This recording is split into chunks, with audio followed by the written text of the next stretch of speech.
ইসলাম শান্তির ধর্ম, একে প্রশ্নবিদ্ধ করা যাবে না বললেন প্রধানমন্ত্রী। হজ কার্যক্রম 2018 উদ্বোধন। জমে উঠেছে 3 সিটে নির্বাচনী প্রচার। সিলেটে দলীয় বিদ্রোহী ও জামাতের কারণে বেকায়দায় বিএনপি। এবং 5 জেলায় বন্দুকযুদ্ধে 6 জন নিহত, 5 জন মাদক ব্যবসায়ী, 1 জন ডাকাত, দাবি আইনশৃঙ্খলা বাহিনীর।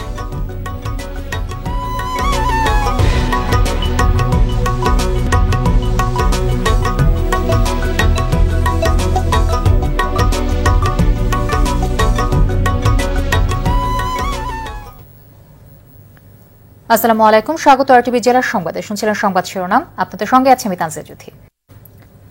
এবার বিস্তারিত। শান্তির ধর্ম ইসলাম যাতে কখনো প্রশ্নবিদ্ধ না হয় সেদিকে নজর দিতে মুসল্লিদের প্রতি আহ্বান জানালেন প্রধানমন্ত্রী শেখ হাসিনা। সকালে রাজধানীর আশকোনায় পবিত্র হজ কার্যক্রম 2018 উদ্বোধনীতে এ আহ্বান জানান তিনি। এ সময় ইসলামের প্রকৃত শিক্ষা প্রচারে দেশব্যাপী মসজিদ ভিত্তিক শিক্ষা ব্যবস্থা চালু করার কথাও জানান প্রধানমন্ত্রী। মারুফ রেজা রিপোর্ট। চলতি বছর হজে যাচ্ছেন 1,26,798 জন হজযাত্রী। এর মধ্যে সরকারি ব্যবস্থাপনায় 6,798 জন আর বেসরকারি ব্যবস্থাপনায় যাচ্ছেন 1,20,000 হজযাত্রী। আসছে শনিবার 419 জন যাত্রী নিয়ে সৌদি আরবের উদ্দেশ্যে ছেড়ে যাবে প্রথম ফ্লাইটটি। হজ কার্যক্রমের উদ্বোধন শেষে আসন্ন হজ সুষ্ঠুভাবে সম্পন্ন করতে সংশ্লিষ্টদের তাগিদ দেন প্রধানমন্ত্রী। তুলে ধরেন হজ ব্যবস্থাপনা নির্বিঘ্ন করতে সরকারি উদ্যোগ পরিকল্পনা। হজে যারা যাবেন তাদের নিবন্ধনটা সেটাও কিন্তু আমরা অনলাইনে করে দিচ্ছি। জেদ্দায় এয়ারপোর্টে আমাদের হাজিদের সুবিধার জন্য আমরা কিন্তু টার্মিনাল ভাড়া নিয়েছি। 40 লক্ষ টাকা ব্যয় এই টার্মিনালে একটা প্লাজা আমরা ভাড়া করেছি, যাতে আমাদের হাজির ওখানে যে কোনো সমস্যা না হয়। আগে এখানে সেখানে মাটিতে কোথাও পড়ে থাকতে হতো। ইসলাম ধর্মে বিভ্রান্তি ছড়িয়ে কেউ যাতে সন্ত্রাসী কার্যক্রমে জড়িয়ে না পড়ে সেদিকে নজর দেওয়ারও তাগিদ দেন সরকার প্রধান। পবিত্র ইসলাম ধর্মই হচ্ছে সব থেকে শান্তিপূর্ণ ধর্ম এবং ইসলাম ধর্মই আছে যে সকল ধর্মের মানুষ তার যার যার নিজ নিজ ধর্ম পালন করবে স্বাধীনভাবে। আমাদের নবী করিম সাল্লাল্লাহু আলাইহি ওয়াসাল্লামও সে কথা বারবার বলে গেছেন। কিন্তু তারপরেও কিছু মানুষের জন্য সংঘাত লেগে থাকা আর সমস্যা সৃষ্টি করা বা আমাদের ধর্মকে অবমাননা করা এই অধিকার কারণ নাই। আর কাজে এই ধর্মকে আমাদের সবসময় উচ্চ আসনে যাতে থাকে সেই ব্যবস্থাটাই করতে হবে। পরে সবার মঙ্গল কামনায় বিশেষ মোনাজাত শেষে হজ যাত্রীদের খোঁজ খবর নেন প্রধানমন্ত্রী শেখ হাসিনা। মারুফ রেজা, আরটিভি, ঢাকা।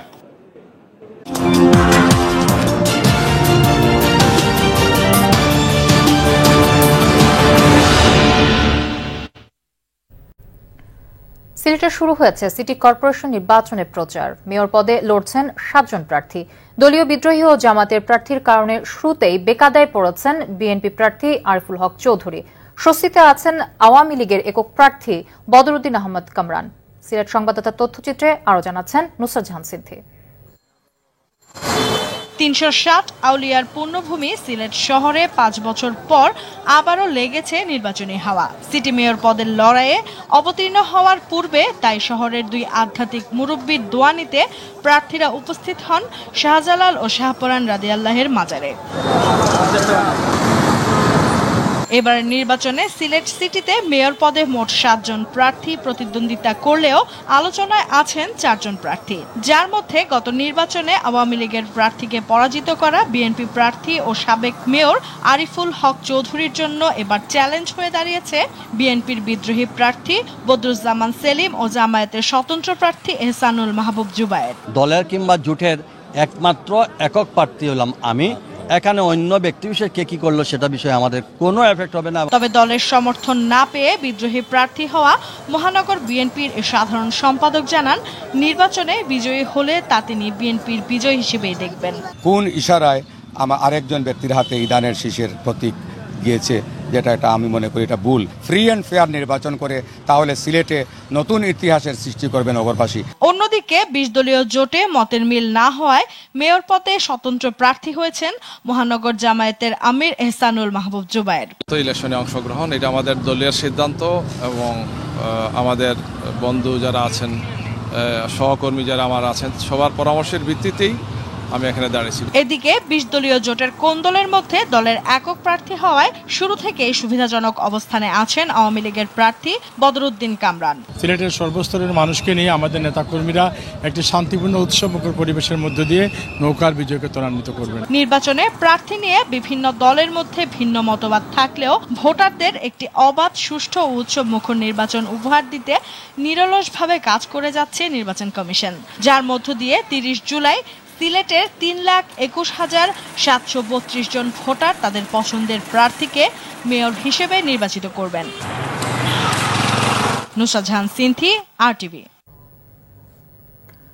হাতে হাত রেখে নির্বাচনী বিধি মেনে চলা এবং জনগণের রায় মেনে নেয়ার শপথ করেছেন সিলেটের 7 মেয়র প্রার্থী। দুপুরে সিলেটের মোহাম্মদ আলী জিমনেশিয়াম আয়োজিত জনগণের মুখোমুখি অনুষ্ঠানে তারা এ শপথ নেন। সুশাসনের জন্য নাগরিক সুজন এ অনুষ্ঠানের আয়োজন করে। সুজনের সম্পাদক বদিউর আলম মজুমদারের পরিচালনায় অনুষ্ঠানে মেয়র ও কাউন্সিলর প্রার্থীর পাশাপাশি স্থানীয় বিশিষ্টজনরা অংশ নেন। অনুষ্ঠানে দলমত নির্বিশেষে সিলেট সিটির উন্নয়নে এক হয়ে কাজ করার অঙ্গীকার করেন প্রার্থীরা।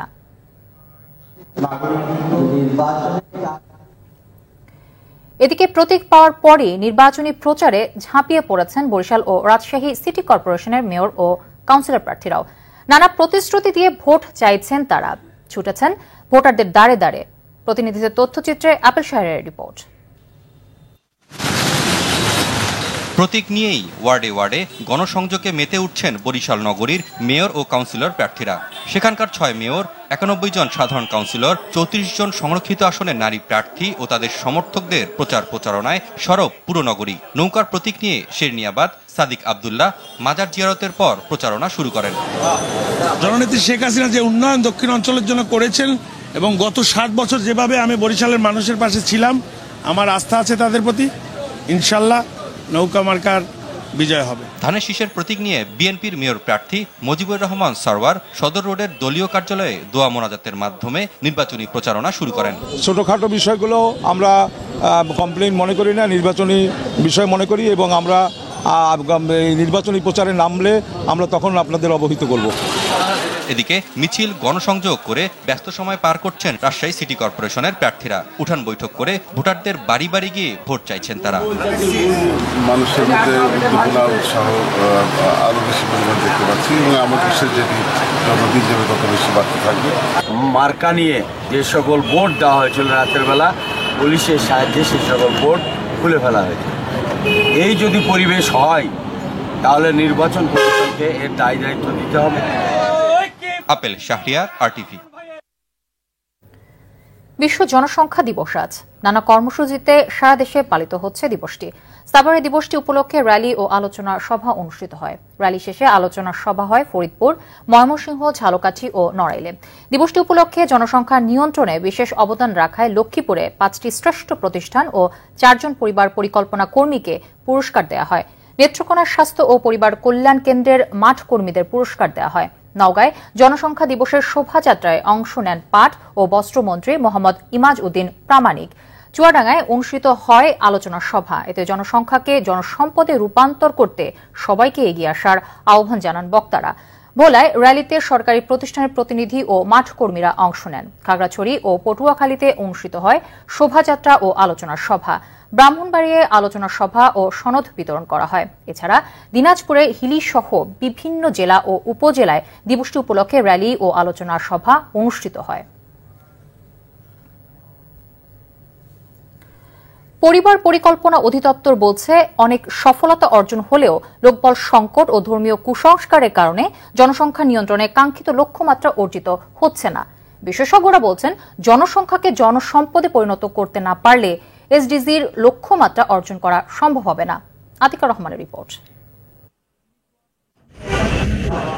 দেশের বর্তমান জনসংখ্যা 16,17,50,000। জনমিতি হিসাব অনুযায়ী 2030 সাল পর্যন্ত বৃদ্ধি অব্যাহত থাকবে, এরপর স্থিতিশীল হবে। পরিবার পরিকল্পনা নিয়ে দেশব্যাপী নানা কর্মসূচি চললেও তা পর্যাপ্ত নয়। রাজধানীর বস্তি এলাকাগুলোতে গেলেই এর চিত্র পাওয়া যায়। সাধারণ মানুষ বলছেন, সরকারিভাবে তারা পরিবার পরিকল্পনা সামগ্রী পান না এবং সচেতনতামূলক বিভিন্ন ক্যাম্পও নিয়মিত হয় না। শুধু একবার ওই যে ভরাত বের বস্তিতে লেখে নিছে ওই ওটুকে, আর কোনো কিছু ফার্মেসি থেকে কিনে খায়, এরা আসে না এখানে কোনোদিনও দেয় না। আসতে কেউ যদি জানাই তো যে পরিবার পরিকল্পনা নিলে সন্তানাদি বা বাচ্চা কাচ্চা কম নিলে পরিবার সুখে থাকবো এ জানাইলে সবাই এই ব্যবস্থা নিত, না জানার কারণেই তো এই ভুল। পরিবার পরিকল্পনা অধিদপ্তরের মহাপরিচালক বললেন, সংকট কাটাতে চলতি বছরে জনবল নিয়োগ দেওয়া হয়েছে। সিলেট ও চট্টগ্রাম এলাকায় জনসংখ্যার হার কমানো এখন প্রধান চ্যালেঞ্জ হয়ে দাঁড়িয়েছে। প্রায় 60% মেয়ের 18-র আগেই বিয়ে হয়ে যাচ্ছে এবং 31% মেয়ের 18-র আগে দেখা যাচ্ছে একটা বা দুটো বাচ্চা হয়ে যাচ্ছে। এর কারণে আমরা এখন জন্ম নিয়ন্ত্রণ, যে জনসংখ্যা নিয়ন্ত্রণের ক্ষেত্রে এটা আমরা মনে করি একটা বড় বাধা। আমাদের একটা গার্মেন্টস সেক্টর, এই মেয়েদেরকে তাদের কাছে পৌঁছানোর জন্য আমরা এখানে অনেক কর্মসূচি হাতে নিয়েছি। দুর্গম অঞ্চলগুলোতে, ছিটমহলগুলোতে, এইসবখানে আমরা ফ্যামিলি প্ল্যানিংয়ের অধিদপ্তরের মাধ্যমে আমরা অনেক কর্মসূচি হাতে নিয়েছি। জনসংখ্যা বিশেষজ্ঞরা বলছেন, পরিবার পরিকল্পনা সেবা শতভাগ নিশ্চিত করতে দাতা সংস্থার উপর নির্ভরতা কমিয়ে সরকারকে সক্ষমতা অর্জন করতে হবে। ফ্যামিলি প্ল্যানিং এ আমরা হিউম্যান রাইটস অ্যাপ্রোচ থেকে যদি বলি, আমরা মোর অর লেস সাকসেস ফোর্সও করতেছি না এই মেথড নেওয়ার জন্য। আমরা ক্যাফেটেরিয়া অ্যাপ্রোচে সব মেথডকে অ্যাভেলেবল করেছি মার্কেটে, বোথ প্রাইভেট সেক্টর এবং গভর্নমেন্ট সেক্টর, সেইখান থেকে সে নিচ্ছে। এটা প্রথম উদাহরণ হলো আমাদের দেশে একসময় অনেক বেশি স্টেরিলাইজেশন হতো, এখন দেখেন স্টেরিলাইজেশন করা হচ্ছে না। জনসংখ্যাকে জনসম্পদে পরিণত করা এবং জনসংখ্যা ব্যবস্থাপনাকে গুরুত্ব দেওয়ার তাগিদ দিলেন এই জনসংখ্যা বিশেষজ্ঞ। মানে ডেমোগ্রাফিক গোলটা জানি যে 20 কোটির কাছাকাছি যাব, এই 4 কোটি প্লাস এখন জনসংখ্যা আছে, তাই দক্ষ সম্পদে যদি করতে না পারি, আমরা যে ডেমোগ্রাফিক ডিভিডেন্ড বলে যে জিনিসটা বলতেছি, মধ্য আয়ের ইনকামের দেশ হবে, তারপর উচ্চ মধ্যবিত্ত আয়ের দেশ হতে হবে, সেইখানে ডেফিনেটলি আমরা যেতে পারবো না। এবং এটার জন্য technical education is a must. সুখী, সুন্দর, সমৃদ্ধ বাংলাদেশ গড়তে সরকারি বেসরকারি উদ্যোগের পাশাপাশি সামাজিক সচেতনতা জরুরি বলেও মনে করেন তিনি। আতিকা রহমান, RTV, ঢাকা। 5 জেলায় বন্দুকযুদ্ধে 6 জন নিহত হয়েছেন। আইনশৃঙ্খলা বাহিনীর দাবি, এদের মধ্যে 5 জন মাদক ব্যবসায়ী এবং 1 জন ডাকাত। রাত জানায়, গেল রাতে কুষ্টিয়ার মিরপুরে মাদক ব্যবসায়ীদের নিজেদের মধ্যে বন্দুকযুদ্ধে মুন্না ও রাসেল নামে 2 জন নিহত হন। 2 জনই স্বরাষ্ট্র মন্ত্রণালয়ের তালিকাভুক্ত মাদক ব্যবসায়ী। নাটোরের বড়াই গ্রামে বন্দুকযুদ্ধে ওসমান গনি নামে এক মাদক ব্যবসায়ী মারা গেছে বলে জানিয়েছে র্যাব। মঙ্গলবার রাতে এই ঘটনা ঘটে। এ সময় 2 র্যাব সদস্য আহত হন। কেরানীগঞ্জের দেউসুর এলাকায় পুলিশের সঙ্গে বন্দুকযুদ্ধে মাদক সম্রাট নূর হোসেন নিহত হয়েছেন বলে জানায় পুলিশ। নিহত নূরের বিরুদ্ধে 21টি মামলা রয়েছে। লক্ষ্মীপুরের রায়পুরে আসামি ছিনিয়ে নেয়ার চেষ্টার সময় বন্দুকযুদ্ধে সোহেল নামে এক মাদক ব্যবসায়ী নিহত হয়েছেন। তার বিরুদ্ধে হত্যা ও মাদকের 22টি মামলা আছে বলে জানায় পুলিশ। এদিকে যশোরের মনিরামপুরে 2টি ডাকাত দলের মধ্যে বন্দুকযুদ্ধে 1 জন নিহত হয়েছেন।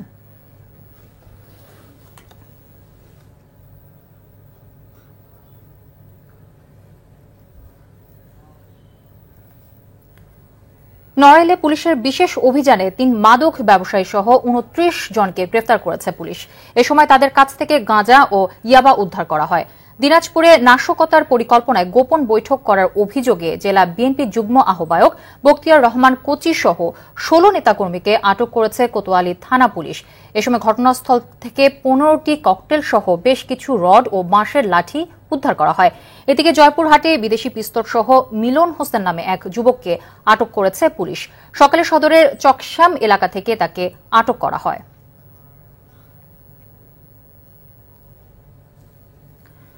কক্সবাজার ও নারায়ণগঞ্জের সড়ক দুর্ঘটনায় 4 জন নিহত হয়েছেন। সকালে কক্সবাজার চট্টগ্রাম মহাসড়কের চকরিয়া উপজেলার কুটাখালী ফুলছড়ি গেইটে যাত্রীবাহী বাস ও মালবাহী গাড়ির মুখোমুখি সংঘর্ষ হয়। এতে গাড়ি দুটিরই 2 চালক নিহত হন। এতে আহত হন 10 জন। তাদের স্থানীয় হাসপাতালে ভর্তি করা হয়েছে। নারায়ণগঞ্জের রূপগঞ্জে ঢাকা সিলেট মহাসড়কে ট্রাক পিকআপ ভ্যানের মুখোমুখি সংঘর্ষ হয়। এতে পিকআপ ভ্যানের চালক ও হেলপার নিহত হয়েছেন। এ ঘটনায় আহত হন 4 জন। দর্শক, জেলার সংবাদ শেষ করার আগে শিরোনামগুলো জানিয়ে দেব আরও একবার।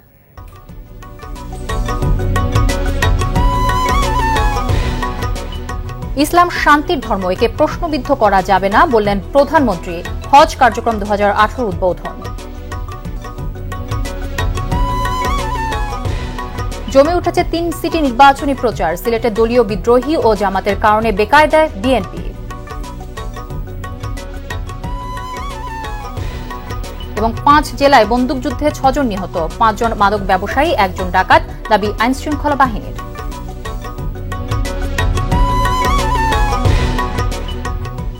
দর্শক, জেলা সংবাদ এই পর্যন্তই। RTV সবশেষ সংবাদ জানতে যে কোনো মোবাইল ফোন থেকে 414 নম্বরে ডায়াল করুন। আর মোবাইল ফোনে সংবাদ দেখতে অ্যাপ স্টোর, গুগল প্লে বা উইন্ডোজ স্টোর থেকে ডাউনলোড করুন আরটিভি অ্যাপস। আর তাৎক্ষণিক বিনোদন সংবাদ জানতে বিশ্বের যে কোনো প্রান্ত থেকে ভিজিট করুন www.rtvonline.com। এছাড়াও আরটিভির অনুষ্ঠান ও সংবাদ দেখতে পারেন ইউটিউবে। ধন্যবাদ সবাইকে।